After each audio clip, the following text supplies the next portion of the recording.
Bonjour à tous. Je m'appelle Lorraine, j'ai 26 ans, et j'étais assise à la réception de mon propre mariage, pensant que tout était parfait. Ma robe était magnifique. Mon mari, Jack, était beau dans son smoking, et tous nos amis et notre famille passaient un bon moment. Laissez-moi revenir un peu en arrière. Mon père est mort quand j'avais 20 ans, en plein milieu de mes études. Une crise cardiaque. Complètement inattendue. Il m'a laissé notre maison familiale dans son testament. Elle vaut environ 800 000 $ maintenant. Un bel endroit dans un bon quartier. Après la mort de mon père, j'ai dû changer pour des cours du soir et trouver un emploi, car ma mère n'a jamais travaillé de sa vie. Mon père s'occupait toujours de toutes les factures et de tout. Donc, soudainement, j'avais 20 ans et j'essayais de finir mes études, de travailler et de payer tout, le prêt hypothécaire, les services publics, l'épicerie, même l'argent de poche de ma mère. C'était difficile, mais je m'en suis sortie. Ma mère a emménagé dans cette maison juste après avoir épousé mon père, donc elle y vit depuis presque 30 ans. Elle l'a redécorée plusieurs fois, choisi la plupart des meubles, vraiment fait de cet endroit le sien, mais légalement, elle est à moi. Mon père l'a héritée de son grand-père et me l'a laissée. Pendant les 6 derniers mois, Jack et moi vivions ensemble dans un appartement loué pendant que nous planifions le mariage. Nous pensions qu'après notre mariage, nous emménagerions dans ma maison avec ma mère. Jack est un gars bien, super solidaire. Sa famille est formidable aussi. Ses parents sont bien plus normaux que les miens, et sa sœur Emma tient une sorte de blog lifestyle où elle poste des vidéos sur tout. Bref, revenons au mariage. La réception se déroulait parfaitement. Tout le monde riait, dansait, buvait. La nourriture était bonne. La musique était bonne. Tout était exactement comme nous l'avions prévu. Puis est venu le moment des toasts. Ma mère s'est levée la première avec son verre de champagne. Elle était vraiment belle ce jour-là, elle s'était fait coiffer et tout. Elle a commencé normalement. Je veux féliciter ma magnifique fille, Lorraine, a-t-elle dit en me souriant. Je t'aime tellement et je suis si heureuse pour toi et Jack. Vous êtes parfaits ensemble. Tout le monde applaudissait et je me sentais tout émue. Puis elle a continué. Mais j'ai aussi des nouvelles excitantes à partager avec tout le monde aujourd'hui. Ma mère a poursuivi, j'ai décidé que je n'étais pas trop vieille pour abandonner mes rêves. Je veux commencer ma vie avec une nouvelle page et réparer ma vie personnelle. J'ai rencontré un homme merveilleux nommé Robert et nous allons nous marier le mois prochain. La salle entière a éclaté en applaudissements. J'étais choquée mais heureuse pour elle. Tant mieux pour maman, n'est-ce pas? Elle méritait de retrouver l'amour après papa. Mais ensuite, elle a levé la main pour demander le silence et a continué à parler. Ce n'est pas tout, a-t-elle dit, toujours souriante. Je pense que le meilleur cadeau que Lorraine et moi puissions nous faire est de commencer à construire nos vies séparément l'une de l'autre. Nous avons toutes les deux besoin de notre propre espace maintenant. J'ai pensé qu'elle était sur le point de dire qu'elle déménageait pour que Jack et moi puissions avoir la maison. C'était logique, non? Nouveau mari, nouvelle vie, nouveau départ ailleurs. Alors, j'ai décidé, a annoncé ma mère, que la meilleure chose serait que Lorraine abandonne la maison. Je veux la garder pour moi car j'y ai mis tellement d'efforts et de temps pour en faire un foyer. Lorraine et Jack sont jeunes. Ils peuvent facilement économiser pour avoir leur propre endroit. Toute la salle de réception est devenue silencieuse. Même le DJ a arrêté la musique. On aurait pu entendre une mouche voler. Tout le monde me regardait, attendant de voir comment j'allais réagir. Je me suis sentie comme si on m'avait donné un coup de poing dans l'estomac. Je me suis levée lentement, mes jambes tremblaient. C'est complètement absurde, ai-je dit assez fort pour que tout le monde entende. Cette maison est à moi. Papa me l'a laissée dans son testament. Vous n'avez aucun droit sur ma propriété. Le visage de ma mère est devenu rouge, mais elle a gardé ce sourire forcé. Eh bien, techniquement, oui. La maison appartient légalement à Lorraine, a-t-elle dit à la foule comme si elle expliquait quelque chose à des enfants. Mais j'y vis depuis presque 30 ans. J'ai emménagé juste après avoir épousé son père. Je l'ai rénové plusieurs fois, choisi tous les meubles. J'ai donné naissance à Lorraine dans cette maison et je l'ai élevée. Elle devrait comprendre qu'il serait juste de me laisser la garder. Je pense que tous nos invités ici seraient d'accord avec moi. Elle regarda autour d'elle avec expectative. Seules 2 personnes ont applaudi, sa sœur Carole et sa tante Dorothy. C'est tout. Tous les autres étaient restés assis, l'air mal à l'aise. Je ne ferai jamais ça, ai-je dit fermement. Papa m'a laissé cette maison. Elle est à moi. C'est là que ma mère a perdu tout contrôle. Elle a commencé à me crier dessus devant tout le monde. Tu es tellement égoïste, Lorraine. Tu es comme ton père. Eh bien, je ne te laisserai plus jamais entrer chez moi. Je change toutes les serrures ce soir. Puis elle est sortie en trombe de la salle de réception, laissant tout le monde choqué. Mon mariage parfait était gâché. La famille de Jake est immédiatement venue me réconforter. Sa mère, Sandra, m'a serré dans ses bras et m'a dit que tout irait bien. Son père, Michael, a dit que ma mère était complètement hors de propos. Emma sortait déjà son téléphone, probablement pour filmer tout cela pour son blog. J'ai affiché un visage courageux et souri pour le reste de la réception. Je n'allais pas laisser ma mère gâcher complètement mon mariage. Mais à l'intérieur, je me sentais mourir. Comment avait-elle pu me faire ça le jour de mon mariage? Le lendemain matin, je me suis réveillée dans la chambre d'hôtel en me sentant mal. Jake était déjà réveillé, assis au bord du lit, l'air inquiet. « Comment te sens-tu » a-t-il demandé en me frottant le dos. Comme si mon monde entier venait d'être bouleversé, ai-je dit. Mais je ne vais pas abandonner sans me battre. Cette maison est à moi, et je vais me battre jusqu'au bout. Jake hocha la tête. Je suis avec toi à 100%. Nous allons régler ça ensemble. Nous avons fait nos bagages et avons conduit directement à la maison de ma mère. Enfin, ma maison techniquement. Quand nous sommes arrivés, je n'en croyais pas mes yeux.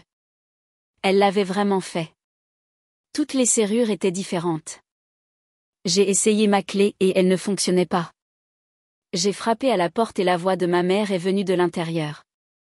Lorraine, j'ai déjà emballé toutes tes affaires et mis dans le garage. Prends-les et pars. Maman, c'est ridicule, ai-je crié à travers la porte.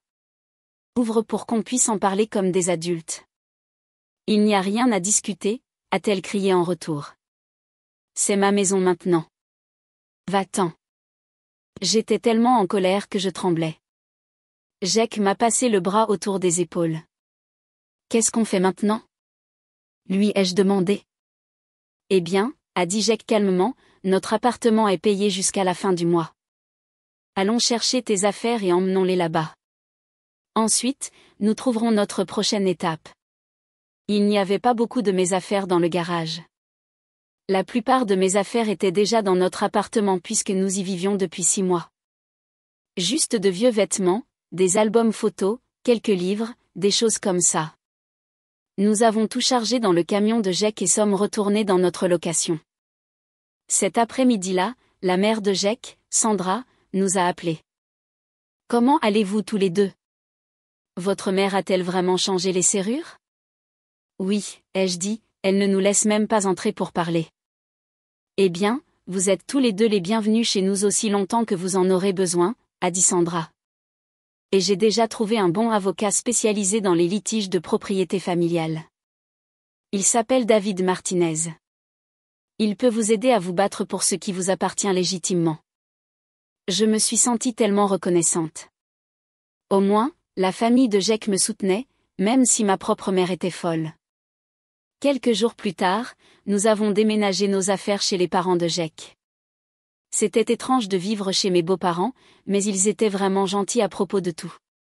Sandra nous a préparé la chambre d'amis et Michael a dit que nous pouvions rester aussi longtemps que nous le voulions. Le pire a été de devoir annuler notre lune de miel à Hawaï. Nous étions censés partir 3 jours après le mariage, mais au lieu de nous prélasser sur une plage en buvant des cocktails, je traitais avec des avocats et des papiers juridiques. Une maison de 800 000 $ était certainement plus importante qu'une vacance, mais ça faisait quand même mal. J'ai rencontré David Martinez la semaine suivante. C'était un homme plus âgé avec des cheveux gris qui semblait vraiment s'y connaître. Cela devrait être assez simple, m'a-t-il dit. La maison vous appartient légalement, vous l'avez reçue dans le testament de votre père. Votre mère n'a aucun droit dessus. Nous allons essayer de résoudre cela sans aller au tribunal, mais nous devons commencer par un avis d'expulsion officiel. Un avis d'expulsion ? Ai-je dit. Cela semble si dur. Je sais que c'est difficile quand il s'agit de la famille, a dit David. Mais légalement, votre mère est maintenant juste une locataire vivant dans votre propriété sans permission. Nous devons traiter cela comme n'importe quelle autre situation propriétaire-locataire. Il a rédigé l'avis d'expulsion, accordant à ma mère 60 jours pour déménager. Je suis allée à la maison moi-même et l'ai mise dans la boîte aux lettres, puis je lui ai envoyé une copie par email. Je me sentais mal en le faisant, mais quelle autre option avais-je ? Quelques jours plus tard, David m'a appelé avec de mauvaises nouvelles. Votre mère a engagé son propre avocat, a-t-il dit. James Wilson. Il m'a contacté pour dire qu'elle était prête à se battre devant les tribunaux. Mon cœur s'est effondré. C'était vraiment en train d'arriver. Ma propre mère allait me poursuivre en justice pour ma propre maison. Que devons-nous faire ? Ai-je demandé. Commencez à rassembler des preuves, a dit David. Relevé bancaire montrant que vous avez payé toutes les factures. Documentation du testament de votre père. Tout ce qui prouve votre propriété et votre responsabilité pour la propriété. J'ai passé la semaine suivante à fouiller dans de vieux dossiers et des relevés bancaires. C'était en fait assez facile de prouver mon cas. Depuis la mort de mon père il y a 6 ans, chaque facture avait été payée de mon compte. Hypothèque, services publics, Internet, taxes foncières, tout. Ma mère n'avait jamais contribué un sou. J'ai également trouvé tous les vieux papiers de mon père montrant comment il avait hérité de la maison de son grand-père dans les années 1990. La chaîne de propriété était cristalline. Grand-père à papa, à moi. Le nom de ma mère n'avait jamais figuré sur aucun acte de propriété ni titre. C'est en fait une bonne chose pour nous, a dit David quand je lui ai apporté tous les documents. Vous avez un dossier très solide. L'avocat de votre mère aura du mal à argumenter qu'elle a un droit légal sur la propriété. 2 semaines plus tard, David m'a appelé avec une mise à jour. Wilson m'a contacté avec une offre, a-t-il dit. Il a dit, votre mère est disposée à partager la maison. Elle veut que vous lui transfériez la moitié de la propriété, et vous pourrez y vivre ensemble. Absolument pas, ai-je dit immédiatement. C'est ma maison. Elle peut y vivre en tant qu'invitée si elle le veut, mais je ne vais pas lui donner la moitié d'une propriété de $800 000. Je m'attendais à ce que vous disiez cela, a dit David. Je ferai savoir à Wilson que nous rejetons l'offre. 1 mois plus tard, nous avons eu une autre réunion avec l'avocat de ma mère. Cette fois, Wilson avait de nouvelles informations. Ma cliente s'est récemment remariée, a-t-il annoncé. Son nouveau mari a emménagé dans la propriété. Ils sont maintenant disposés à vendre la maison et à partager les bénéfices 50-50 avec Lorraine. Je n'arrivais pas à croire à son audace. Maintenant, ma mère voulait vendre ma maison et garder la moitié de l'argent, par-dessus ma tête. J'ai dit à David que cette maison m'appartenait et que je ne la vendrais pas. Tout cela me causait un stress constant. J'étais censée profiter d'être une jeune mariée et au lieu de cela, je me battais contre ma propre mère au tribunal pour une propriété qui m'appartenait légitimement. Jack était formidable pendant tout ça, mais je pouvais voir que le stress le touchait aussi. Le lendemain, je me suis réveillée au son de mon téléphone qui vibrait à tout va. Quand je l'ai regardé, j'ai vu que ma mère avait posté quelque chose sur Facebook. Mon estomac s'est serré quand je l'ai lu. Ma propre fille essaie de me jeter hors de ma propre maison, a-t-elle écrit. C'est tellement injuste. J'ai vécu dans cette maison pendant la majeure partie de ma vie. Il n'est pas juste qu'elle veuille me jeter à la rue.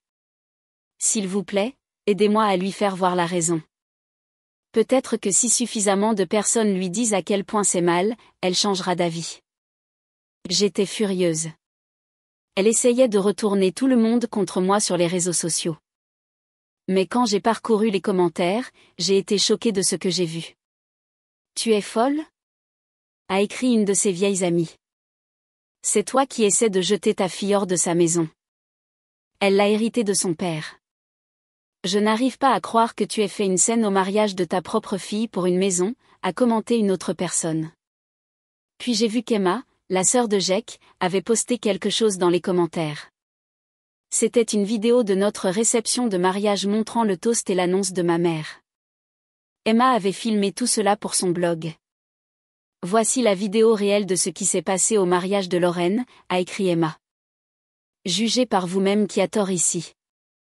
Après cela, ma mère s'est fait complètement détruire dans les commentaires. Personne après personne l'accusait d'essayer de voler l'héritage de sa fille et de gâcher son jour de mariage. La vidéo était partagée partout. À la fin de la journée, ma mère avait supprimé son compte Facebook. Je me sentais un peu mal qu'elle se fasse retirer en ligne, mais honnêtement, elle l'avait bien cherché. Pendant ce temps, la période d'expulsion de 60 jours touchait à sa fin. Jake et moi sommes passés devant la maison plusieurs fois pour voir s'il y avait des signes que ma mère se préparait à déménager. Ce que nous avons vu à la place m'a rendu malade. Ma mère et son nouveau mari, Robert, repeignaient les murs extérieurs de la maison. Ils avaient changé la couleur du blanc à ce jaune moche que je détestais. Pire encore, Robert avait complètement démoli le garage que mon père avait construit de ses propres mains quand j'étais enfant. Ils détruisent la propriété, ai-je dit à David quand je l'ai appelé. Peuvent-ils faire ça? Absolument pas, a dit David. C'est des dommages criminels à votre propriété. Vous devez tout documenter et appeler la police. J'ai appelé quelques experts immobiliers qui sont venus et ont estimé les dommages à 15 000 $, la démolition du garage, la nouvelle peinture non autorisée, quelques aménagements paysagers qu'ils avaient gâchés. Ensuite, j'ai déposé un rapport de police pour destruction illégale de propriété. Quand les 60 jours furent enfin écoulés, David, Jake et moi sommes allés à la maison ensemble. Emma est venue avec nous aussi, car elle avait demandé si elle pouvait filmer l'expulsion pour son blog. Cela ne me mettait pas vraiment à l'aise, mais Jake a dit que ce serait bien d'avoir des preuves vidéo de tout. Comme prévu, ma mère et Robert n'ont pas ouvert la porte quand nous avons frappé. J'ai dû appeler la police pour les forcer à nous laisser entrer. Quand les policiers sont arrivés, ma mère a finalement ouvert. Elle avait l'air terrible. Ses cheveux étaient en désordre et elle avait pleuré. Pendant un instant, j'ai presque eu pitié d'elle. Presque. Tu n'as pas à faire ça, Lorraine, a-t-elle dit. Nous pouvons trouver un arrangement. Tu avais 60 jours pour trouver un arrangement, ai-je répondu. Maintenant, tu dois partir. J'ai commencé à rassembler les vêtements de ma mère et à les jeter dans de grands sacs poubelles. Jake a porté les sacs dehors pendant qu'Emma courait partout avec sa caméra en direct. Oh mon Dieu, les gars, c'est fou, disait Emma à son téléphone. Nous avons déjà environ 5000 spectateurs, et les likes s'affolent. Ma mère a commencé à pleurer et à crier qu'elle n'allait nulle part. Puis elle s'est serré la poitrine et a dit que je lui donnais une crise cardiaque. Tu me tues, Lorraine, a-t-elle gémi. J'ai des douleurs à la poitrine. Appelez une ambulance. J'ai levé les yeux au ciel mais j'ai appelé le 911 quand même. Quand les ambulanciers sont arrivés, ils ont vérifié la tension artérielle de ma mère et ont dit qu'elle était légèrement élevée, mais qu'elle allait bien. Tactique de manipulation classique. L'un des ambulanciers m'a chuchoté, nous voyons ce genre de choses tout le temps dans les disputes familiales. Pendant que cela se passait, Emma filmait toujours et commentait. Les gars, le drame est incroyable en ce moment, disait-elle à sa caméra. La mère de Lorraine feint littéralement une crise cardiaque pour essayer de rester dans la maison. C'est mieux que la télé-réalité. Je voulais juste que tout soit terminé. Finalement, ma mère et Robert ont appelé une entreprise de déménagement. Les déménageurs sont arrivés et ont commencé à charger leurs affaires dans un camion. En partant, ma mère s'est arrêtée devant moi. Tu vas le regretter, Lorraine, a-t-elle dit, le visage tordu par la colère. Je te maudis. Tu n'es plus ma fille. Tu es morte pour moi. Ces mots m'ont frappé plus fort que je ne l'attendais. Même après tout ce qu'elle m'avait fait subir, entendre ma propre mère dire que j'étais morte pour elle était dévastateur. Après qu'il soit parti, Jake m'a passé le bras autour des épaules. « Ça va ?» a-t-il demandé. « Je pense que oui, ai-je dit. Devrions-nous la poursuivre pour le garage et la peinture ?» Jake secoua la tête. « Laissons ça derrière nous. Nous construirons un nouveau garage, plus grand et meilleur que l'ancien. Je ne veux plus perdre de temps ou d'énergie le dessus. » Ce soir-là, nous avons emménagé dans ma maison. C'était étrange d'être là sans ma mère après toutes ces années. L'endroit avait l'air différent sans tous ces meubles et décorations. Mais c'était à nouveau à moi, enfin. J'ai bloqué le numéro de téléphone de ma mère et supprimé son adresse e-mail. J'avais terminé. Après ce qu'elle m'avait fait endurer, je ne voulais plus jamais la voir ni l'entendre. Quelques semaines plus tard, la sœur de ma mère, Carole, m'a appelée. « Lorraine, tu devrais avoir honte de toi, » a-t-elle dit. « Ta mère vit dans des conditions terribles maintenant à cause de toi. Elle peut à peine payer son loyer. Tu es une fille ingrate. » Et Carole, ai-je dit calmement, maman devrait avoir honte d'elle-même d'avoir essayé de voler ma maison. Et tu devrais avoir honte aussi, d'avoir soutenu ça. Ne m'appelle plus jamais. J'ai raccroché et bloqué son numéro aussi. La plupart de nos proches m'ont en fait soutenu une fois qu'ils ont entendu toute l'histoire.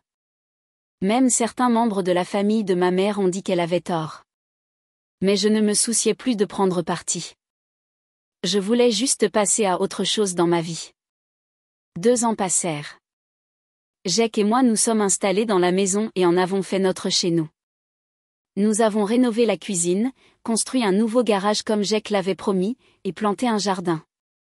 La vie était belle. Puis j'ai appris que j'étais enceinte. Jake et moi étions fous de joie à propos de la grossesse. Nous essayions depuis environ 6 mois. Et quand j'ai finalement vu ces 2 lignes roses sur le test, j'ai commencé à pleurer de joie. Jake m'a soulevée et m'a fait tourner dans la cuisine, tous les 2 riant et pleurant en même temps. « Nous allons être parents », répétait-il. Je n'arrive pas à croire que nous allons être parents. Nous avons appelé ses parents tout de suite pour partager la nouvelle. Sandra a fondu en larmes au téléphone et a dit qu'elle avait hâte d'être grand-mère. Michael était ravi aussi. Ils sont venus le soir même avec du champagne pour Jake et du cidre pétillant pour moi, et nous avons célébré dans notre salle à manger.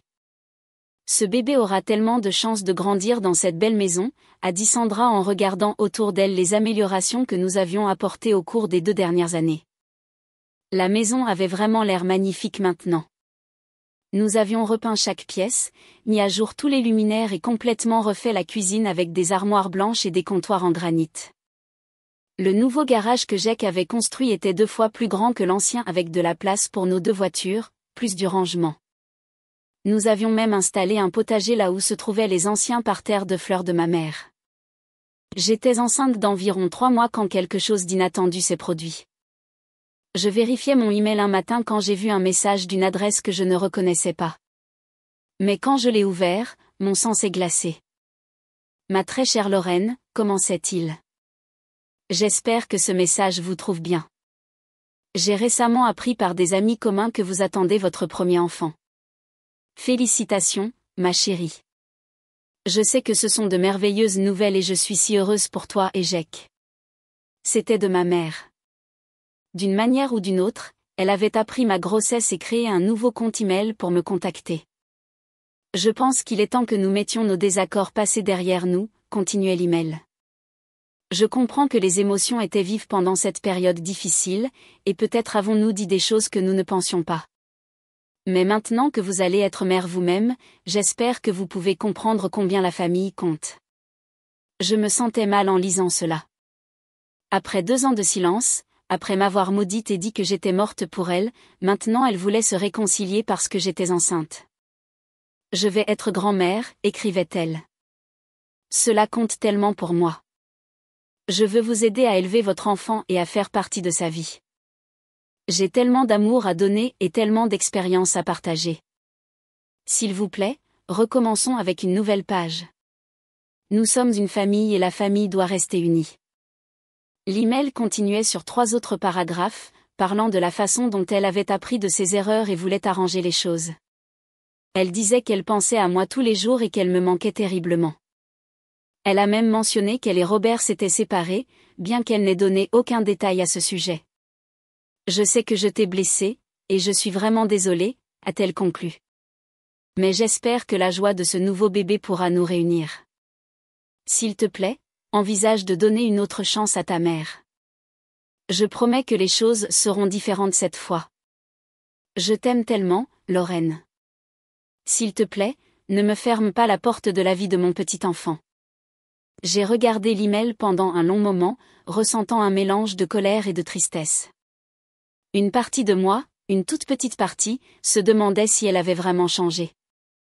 Mais ensuite, je me suis souvenu de tout ce qu'elle m'avait fait endurer, le désastre du mariage, la tentative de vol de maison, les batailles juridiques, le drame des réseaux sociaux, les dommages matériels, la fausse crise cardiaque, la malédiction finale où elle m'a renvoyée. Jake m'a trouvée assise devant l'ordinateur, les larmes aux yeux. « Qu'est-ce qui ne va pas ?» a-t-il demandé, immédiatement inquiet. Je lui ai montré l'email. Il l'a lu attentivement, sa mâchoire se serrant à chaque paragraphe. « Qu'est-ce que tu veux faire ?» a-t-il demandé quand il eut fini. « Je sais ce que je devrais faire, ai-je dit. Mais une partie de moi se demande si ce n'est pas une chance de réparer les choses. Je veux dire, elle va être la grand-mère du bébé. » Jake s'est assis à côté de moi et m'a pris les mains. « Chérie, je te soutiendrai dans toutes tes décisions, a-t-il dit. Mais pense à ce qu'elle nous a fait traverser. Pense à la façon dont elle a essayé de manipuler tout le monde à notre mariage. Comment elle a essayé de voler ton héritage. Comment elle a détruit le garage de ton père par méchanceté. Penses-tu vraiment qu'avoir un bébé change quoi que ce soit ? Il avait raison. Il ne s'agissait pas du bébé du tout. Il s'agissait de ma mère qui voulait revenir dans ma vie parce qu'elle pensait qu'un petit enfant lui donnerait à nouveau un levier sur moi. Elle commencerait probablement à faire des demandes sur la façon dont nous élevions l'enfant, insistant sur des visites à la maison qu'elle avait essayé de voler, peut-être même revendiquant des droits de grands-parents si les choses tournaient mal à nouveau. Elle ne s'est pas excusée pour les choses spécifiques qu'elle a faites, j'ai réalisé en relisant l'email. Elle a juste donné ce vague, peut-être que nous avons dit des choses que nous ne pensions pas. Absurdité. Elle n'assume toujours pas ses responsabilités, a-t-elle dit. Exactement, a dit Jake. Et remarque comment elle mentionne être séparée de Robert, mais n'explique pas pourquoi. Je parie que son nouveau mariage a échoué et maintenant elle est seule et veut revenir dans ta vie. Plus j'y pensais, plus c'était clair. Ma mère n'avait pas du tout changé. Elle utilisait juste ma grossesse comme une opportunité pour se faufiler à nouveau dans ma vie. Si je la laissais rentrer maintenant, qu'est-ce qui l'empêcherait de refaire la même manipulation à l'avenir ? J'ai pensé à notre bébé qui grandit. Voulais-je qu'il soit près de quelqu'un qui avait montré une telle égoïsme et une telle cruauté ? Voulais-je qu'il soit témoin du genre de comportement toxique dont ma mère était capable ? Voulais-je m'inquiéter constamment de la façon dont elle pourrait distiller des poisons dans leur tête à mon sujet et à celui de Jake ? Non, ai-je dit finalement. Je ne fais pas ça. Elle a fait son choix il y a 2 ans quand elle a dit que j'étais morte pour elle. Eh bien, elle est morte pour moi aussi. J'ai supprimé l'email sans répondre. Ensuite, j'ai bloqué la nouvelle adresse email et j'ai ajouté un filtre pour supprimer automatiquement tout ce qui provenait d'adresses similaires. Au cours des mois suivants, ma mère a essayé plusieurs fois de me contacter. Elle a envoyé une carte à notre maison que j'ai jetée sans l'ouvrir. Elle a essayé d'appeler depuis différents numéros, mais je n'ai jamais répondu aux appels inconnus. Emma m'a dit que ma mère avait même essayé de la contacter sur Instagram, lui demandant de transmettre un message. Emma l'a immédiatement bloquée. Maintenant, je suis enceinte de 7 mois et nous sommes occupés à préparer la chambre de bébé. Nous l'avons peinte en vert doux car nous avons décidé d'attendre la naissance pour connaître le sexe. Jake a monté le lit le week-end dernier et nous nous amusons tellement à choisir des petits vêtements et des peluches. Parfois, je me demande si je regretterais de ne pas avoir laissé ma mère revenir dans ma vie.